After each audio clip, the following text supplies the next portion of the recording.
Congress along with it. Let's bring in media contributor John Griffing now. Kindly joins me on the line. Good to have you on, John. So let's talk about Donald Trump and that last press conference. It was certainly eventful. Trump talked about bipartisanship. He spoke about, he believed that the two parties could work together. But it soon unravelled, that spat with Jim Acosta from CNN, arguing about who was responsible, the media or Trump, for the division in the country. Is Trump's approach making things better or worse in terms of division in the country? Well, that's like a criminal asking if the victim brought it on themselves. No, Trump has been trying to govern, and so far he's done everything he's promised to do, and the only obstructions have been people in his own party, like on health care, or people on the other side who would rather turn our politics into some sort of witch hunt than actually discuss policy and how to make Americans' lives better. Trump has been a Democrat for over 30 years. He switched call signs to win an election, and the guy's worked with the very people that now are trying to defame him. So even though we may not like Trump, or some people may not like all the president's ideas or statements, the idea that we should be at a gridlock here this far into a new presidency is just really silly. What did you make of the way the US media covered the build-up and then the actual night of the elections? Were they balanced? Were they fair? Are they helping to polarize opinion in the way they cover events?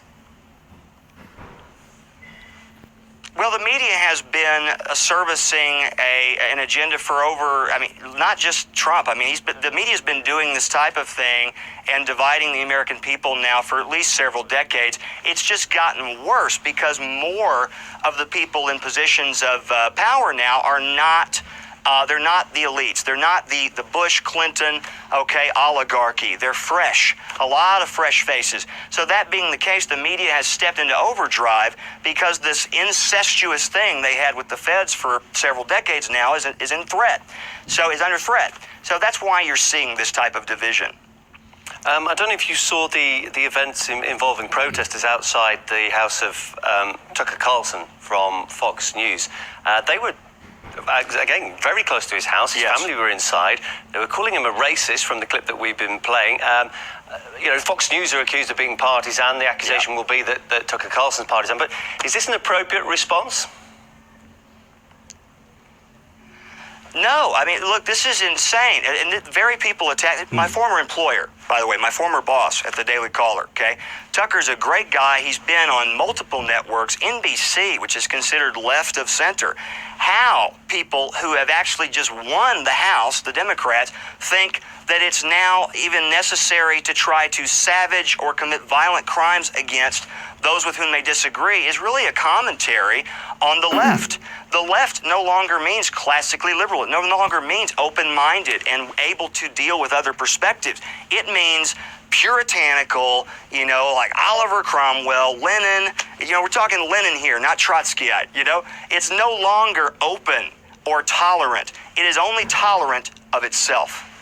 Is this one of the slight drawbacks of the fact that the US has such amazing freedom of speech that you can pretty much say anything about anybody to a large extent, and people are pushing these boundaries? Say anything, not violate their property.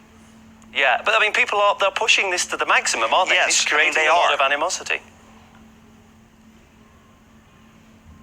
Yes, but look, this was like in 2008 when people went to the lawn in front of the Bank of America CEO's house, and his young son was in there looking out the window as people were trying to get in and hurt them. That's inappropriate. That's un-American. Things happen. People do bad things. We have a judicial process. We have due process to prosecute criminals, and we don't need mobs. We don't need lynch mobs. That's the stuff of the South in the early 60s with Jim Crow. We don't need that back. So if the Democrats, who, by the way, helped pass the Civil Rights Act with the Republicans in '63, are going back to that kind of lynch mob mentality, that's not a good sign. John, really appreciate you coming on. Interesting conversation. John Griffing's my guest, media contributor. Thank you.